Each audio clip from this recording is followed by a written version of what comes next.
Hi guys, so today we are doing some Bridezillas because I feel like I haven't done them in such a long time. Am I being a Bridezilla? If you're asking that question, possibly not, because most Bridezillas are not aware of their Bridezilla stampeding abilities. For context, I'm 25, female, Muslim, South Asian, so we do things a teeny bit differently. I've been with someone for years and we decided to take the next step in our relationship. Our families loved each other and gave us their blessing, so my engagement ceremony is coming up, followed by a year's worth of parties, celebrations, etc. leading up to the wedding. I went into this knowing that my mum would want to do things her way, but I didn't realise how different her vision of how everything should be from mine. She's making the entire thing about her and inviting people who I barely know. Don't give me that look. Why do mums do this? Why do mums think it's about them, who I barely know, don't care about, and to what it's supposed to be an intimate engagement ceremony? She's going crazy with the decorations, guest list, clothes, and everything you could think of, and is using my big day as a way for her to show off to her friends. Yeah, they normally do. And I wanted to keep my opinions to myself and let her have this, but it's gotten so out of hand. Yeah, no, you have to put a stop to that quickly, because they will just walk all over you. She bought me my dress. No, unless like you've gone dress shopping, seen a dress where you're like, oh, I love this dress but I can't afford it, and they buy it for you. No. So she bought me a dress without any input from me, and while it is gorgeous, I never in a million years would have chosen one like it for my engagement. It's very flashy and eye-catching, and I'm a lot more reserved from my mother in terms of style. I wear hijab, my mother does not, and the dress isn't exactly made with a hijab's preference in mind. Gotcha. It's also a bit big on me since she bought it without taking into consideration of my measurements, but she refuses to get it altered. Seriously? Like, majority of dresses for weddings, engagement parties, etc. have to be altered, especially for the bride.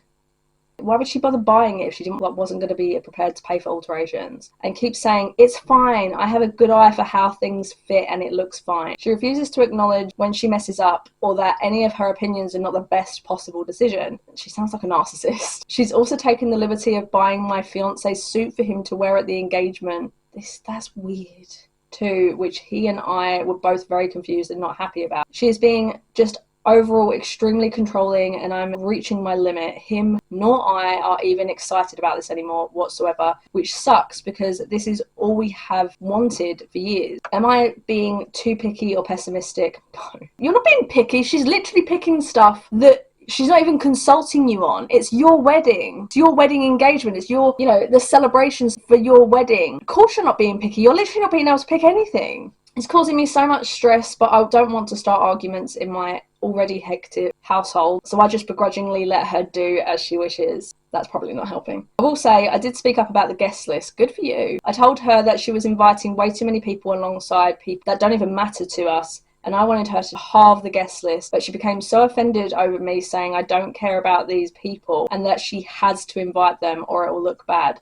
Why? If she doesn't really know them, and she can't do if she doesn't really care about them, why would it matter? And why would they expect an invitation? She didn't even invite any of my friends. That's just ridiculous. It's your party at the end of the day. It's your celebration. You get to invite the people that you want there for what's meant to be the happiest day of your life. It's literally all adults, her friends, and I went ahead and invited my 4 closest friends on my own. Otherwise, I think I'd literally off myself if they weren't there. I also spoke up against her idea of hiring help to serve drinks, food. So I definitely wouldn't call them help. I'd call them waitresses and wait staff. I've said this before. I've worked weddings loads of times. Loads of people hire catering staff, and with that catering staff, they'll hire waitresses or ask the catering staff, do you have waitresses? If so, we want 5 waitresses or whatever. It's depending on how big the party is. I wouldn't say that's a bad thing, but obviously that's not an expense you want to pay for. Then totally just have all the food on like tables and have people help themselves. We're just not those kind of people, and I don't know who she is trying to impress by hiring help. Don't like that you guys keep calling it help, but it was so gross to me. She yelled at me when I said it'd be too much and didn't talk to me for 2 days after, but I did at least convince her of that one. Not a bridezilla, not at all. And if you're hijabi, your dress has to accommodate it. Yeah, totally. Your dress doesn't even fit and you're not allowed to alter it. This is not normal behaviour. Agreed. This This is just the engagement ceremony and she is being beyond controlling. You and your fiance are just the decor for her party. What do you think the wedding is going to look like? Surely not anything you envisioned. It's time for a hard stop. If they are paying, then tell them you will instead pay for a much smaller celebration yourself. I come from a Cuban family and they also tend to take over and make it about them more than the couple. It was important to set clear boundaries. Yep, this paying for the wedding yourself will be the only way to actually have your wedding, otherwise it'll be her wedding. Someone said, as a Muslim female, you're not being a bridezilla at all. I hear too many horror stories of parents doing everything they want and then the bride and groom barely know half of the people at their wedding. It's your wedding, not hers. And as much as I know what it's like to have ethnic parents keep trying to push back, you only have this day once and she'll end up taking it over entirely if you don't stop her. Also, I'm sorry, but her buying your dress for you without input? No. You and your partner, sit her down. Make some ground rules, like you can do 1, 2, 3, but I'm doing everything else as it's my wedding. You know your mum best, so I hope you can work it out. And again, you're not a bridezilla at all. That's the thing that's kind of sad, is that she genuinely is considering that she's a bridezilla, and yet she hasn't done anything bridezilla except for asking to have the things she wants and the people she wants at her wedding and her engagement celebration and any other celebrations around the wedding. But that's not bridezilla at all. That's expected. Since she's overruling you at every turn, it is her party, not yours. On the day of the party, take the 4 friends you're inviting and you and your fiance take them out to party. Oh, I love this.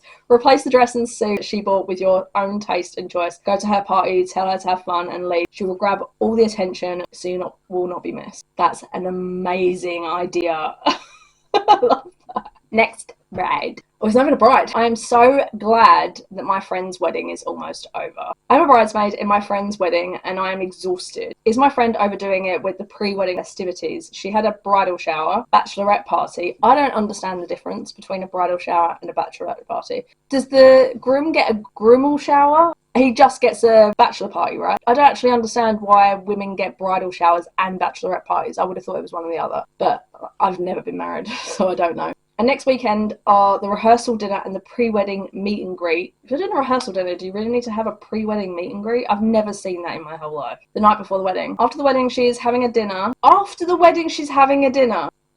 What the fuck are you talking about? This is overboard. Bridal shower, bachelorette party, rehearsal dinner. Not everyone has a rehearsal dinner, but like, and then wedding. That's expected, and obviously bachelor party for the man. But like, that's expected, those 4 things. But like, a dinner after. And then an after dinner cocktail hour. I helped out a lot with her bachelorette. I picked people up, brought decorations, made food, etc, etc. She's doing this because you're helping. If you weren't helping, she wouldn't be paying for it, just saying. I'm expecting that already. She asked me to help pick people up for the meet and greet and also said that I'm buying my own meal for that. Told ya. I love being right! I hadn't even got to that, but I fucking told ya. If she had to pay for everyone's meals, there is no fucking way she would be doing this many things. I told her I'm fine paying for my own meal, but I'm not picking people up. I work full time. I have a 5-month baby and she's expecting you to fucking be people's chauffeur. People can't just pay for Ubers or cabs themselves. My husband's grandparents will be in town that weekend and we will be visiting with them in addition to the wedding. I'm getting so frustrated with all the pre-wedding festivities. I had my wedding and drinks with friends the night before my wedding. That's it. Everything she's doing seems so unnecessary. Am I just being sourpuss or do people overdo their weddings? Yeah. Edit, the bridal party isn't invited to the rehearsal dinner. Why? I think the meet and greet is for people not invited to the rehearsal dinner, and the dinner after the wedding is at a separate venue, and then the cocktail party after dinner is at a separate venue. Yeah, this is just overkill. Edit, I have no clue why the bridal party isn't going to the rehearsal dinner. The bride was my maid of honour in my wedding and she was at my rehearsal dinner. My husband's parents paid for her meal. The bride said that her rehearsal dinner is only for family. I would be angry, but I'm not angry. Thinking about this wedding, it just gives me a headache. Yeah.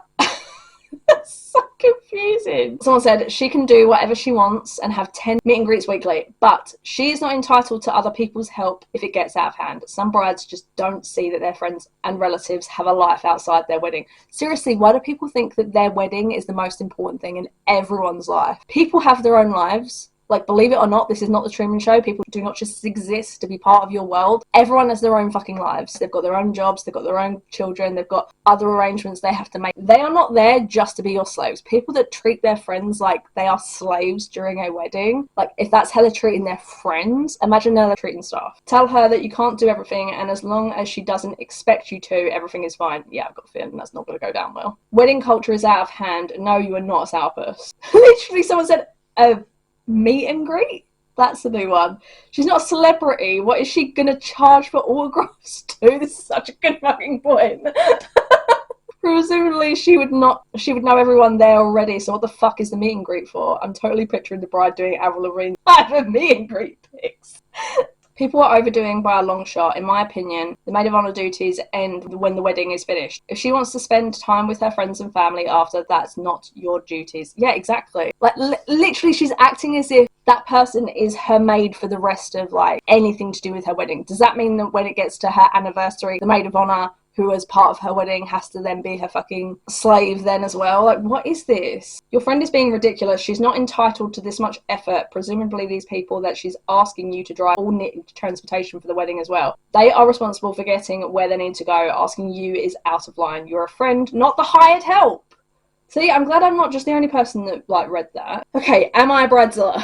I read it, not a native English speaker, so please excuse my mistakes. You are going to be forgiven, 100%. I've always said that I cannot read, write, or anything, any other language. I took German for 4 years and Italian for 3. Can I fucking speak a single word of it anymore? Or, like, hello and goodbye or something? No. Anyone who is able to speak this well in English, you are always forgiven. I'm getting married in a year, and my fiance and I decided on quite small reception, 65 people, with family and close friends. I'm sending out the invites now. The location cannot take any more guests. We decided we won't give an automatic +1 if we haven't ever met the +1 in question.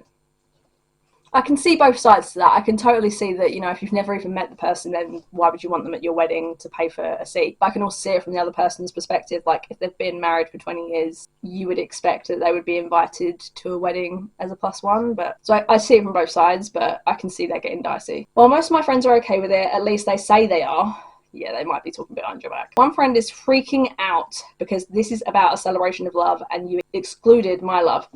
Yeah, see, that's the thing. Like, if you're celebrating marriage and becoming married, you're expected normally to include the +1, aka the married person or the boyfriend, girlfriend, partner of whoever there is. Like, if the person's single, 100% don't include a +1. That makes sense because they may not have been in a relationship for a really long time, so that would not make sense to, like, put a +1. But if someone's been married or has been in a relationship for like 20+ years or whatever, you're expected really to include them because it's otherwise it's almost a slight to their marriage or their partnership. Do you see what I mean? So I get it. That's what I'm saying. I can totally get why people would feel slighted by this. I get where she's coming from, but I have a limited space and don't want strangers instead of friends. I've been invited solo to weddings before because they didn't know my boyfriend and I don't mind. But maybe I'm weird. I want to respond that I understand that she's not comfortable with it and decides not to come, but I won't resend an invitation for a friend so her boyfriend can join us. Am I being a Bridezilla? Yeah, see, like, I get it. Not the asshole, it's your day, your budget, and you decide who gets invited.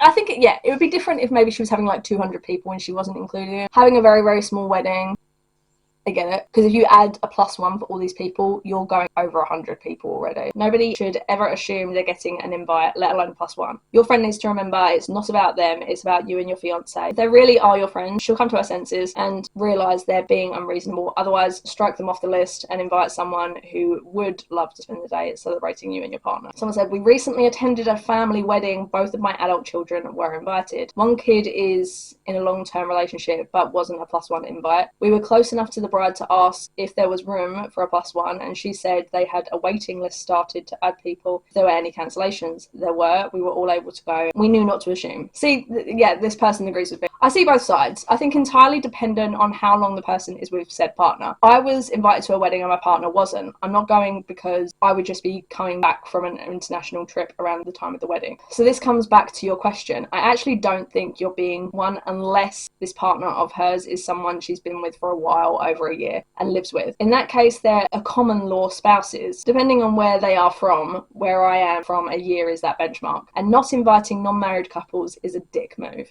But I assume you are paying for their plate and get that you would incur a cost for this person coming, and if you make this exception, then others will ask as well. I read a comment about how close you are though, and to be honest, even if it's been 2 years without speaking much and she moved away and never included you in that journey, I would assume you aren't close now. The excluding my love thing made me immediately think she's making this about herself.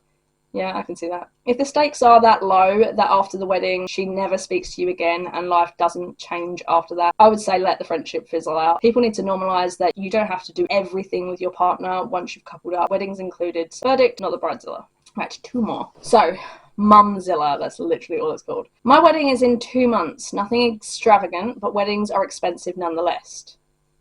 Agreed. Just went in for alterations with my mum, sister and friend, bridesmaid. My mum was extremely disrespectful to my friend while I was in the dressing room. No, she didn't. The conversation that sparked the drama was bridesmaids' dresses. I want all my bridesmaids to wear a different colour and I was okay with them wearing different material. Though my mum is paying for my wedding as she insisted and is not paying for bridesmaids' dresses, she told my friend she's going to return her dress and get a different one. She's not paying for it. She's not paying for the bridesmaids' dresses and yet she's saying the bridesmaid has to have a different dress. What is with these mums? My friend asked my mum if they could take a pause as my mum got incredibly aggressive with her. What is her problem? Mum couldn't chill, so my friend left as peacefully as she could. I came out and I was upset but calm as a cucumber. I tried to explain to my mum that I told everyone the deal with bridesmaids' dresses, different colours but complementing colours, and different materials were good with me. Mum explodes on me in the parking lot saying I'm ungrateful, disrespectful, and that she's paying for everything. Even if she was, it's not up to you. Like, the fact that she has the entitlement to think that she can tell the bride what to do. Calls me a fucking bitch and storms off. I'm ready to pay mum back for all expenses thus far and just go to the courthouse. You don't necessarily have to go to the courthouse, but yeah, I would pay back her everything that she's paid and then just pay for everything you want yourself, and I wouldn't even invite her.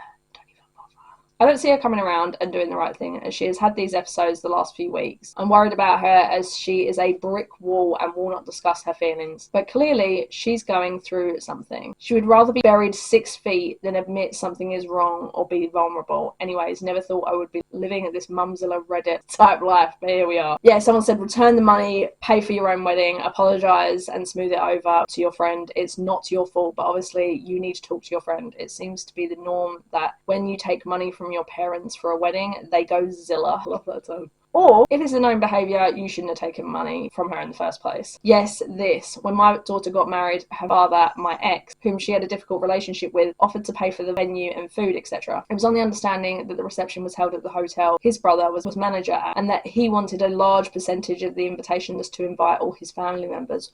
Why are they like this? It's not about you! Most of them she hardly ever knew. She told him thanks, but no thanks. Then he refused to come to our home to get in the wedding car with my daughter, and she would have to pick him up. She told him no way, and she would meet him there. He left the reception with his partner and mother at 8 p.m. She's taught him bad behaviour. She has been no contact with him for years now. He's a manipulative asshole who has always wanted his own way. I agree. Pay for your own wedding. Do it your way. Your mother paying doesn't give her the right to dictate every detail. Okay, wow, your mum is out of line. I know people tend to get to dictate some things when they pay for the wedding. Yes, like budgets, for example. But her calling you a bitch is so uncalled for. You mentioned you can reimburse her. Can you do that and continue the wedding on your own? Put passwords on your vendors. Put her on an information diet. Information diet, I love that. 3 episodes in the last few weeks is a lot. I doubt it will stop. Shut it down now before it gets worse. Yeah, that's so sad that she has to adjust shit just because her mum can't respect her wishes. Okay, last one. Entitled brides. This is a short one, just a very short one. Is it just me or are brides just entitled and extra? I've been in my fair share of weddings, but have never had crazy requirements as a bridesmaid. Spending thousands of dollars in vacation time on a bachelorette, even worse when you don't know anyone but the bride. Matching outfits and bikinis for said party, required to get nails and toes done for the wedding. Who is going to see them? Spray tans. Groomsmen must purchase suit, very expensive. I'm done with weddings after this one. Look, there's thousands of dollars and vacation time on bachelorette party. That's too much, I will say. There has to be a limit. Unless everyone's of the same sort of wealth, then you can't expect people to spend thousands. They have stuff they want to do too. So if it's like a destination wedding and someone can't go because they can't afford it, you just need to respect that, and you need to respect the fact that that is going to be a possibility. Not everyone's in that financial situation, especially if it's like, oh, can you come to the bachelorette party 2 weeks before? If, for example, in America, I know that like leave, like holiday time, you get maybe like 2 weeks or something a year, whereas in the UK we get like 5.5 weeks. So we're very fortunate in that way, but there are a lot of countries where that's not the fucking case, and you can't just expect that someone is going to drop all of their vacation time on your wedding when they have shit they might want to do as well. Like, your wedding is not the be-all end-all for everyone in their lives. It has to work around people at the end of the day and work around their financial situation. If they can't afford it, you can't be mad at them for that. So someone said, no, that's a common theme on this sub. Bride thinks having a wedding means she's entitled to live like a filthy rich person for a few select days, and that means it's okay to take vast amounts of money from friends and family in order to do so. Mostly family. It's usually the full parents paying for these extravagant weddings, but when it comes to the extravagant bachelorette parties, the friends get the worst of it. Literally. Especially as well, with bachelorette parties, it's normally expected that the bridesmaids pay for everyone plus the bride. So that's a lot of money. Especially if you're also expecting them to pay for like bridesmaids' dresses and help out with their time for like decorations and phoning people and invitations and etc. Like, they have lives. You can't just expect everyone to drop everything all the fucking time. I'm getting married for the second time. We're both 49. Instead of a bachelor event, we're all helping on a Habit for Humanity home. Hired a chef to make an elaborate meal and cocktails afterward at our place. We aren't registered or any of that because we have all that stuff already. That's a really good idea. I like that. I've stood up in 3 weddings and only ever dealt once with a bridesmaidzilla. All the brides were extraordinarily reasonable and understanding. These younger weddings and expectations are ridiculous. Girls' trips are the best, but they should never be a requirement for brides. It screams entitlement. It screams, my life is more important because I'm getting married. That's what it screams. Anyway, I hope you guys enjoyed this video. If you do, make sure to leave a like and subscribe if you feel like it. I noticed that a lot of people that are enjoying the Reddit series are not subscribed, so I'd really appreciate it if you guys would subscribe if you do want to keep seeing this content. If you don't, you know, it's okay, but I would love to have you here. But yeah, I hope you guys enjoyed the video, and I hope to see you all in the next one. Bye!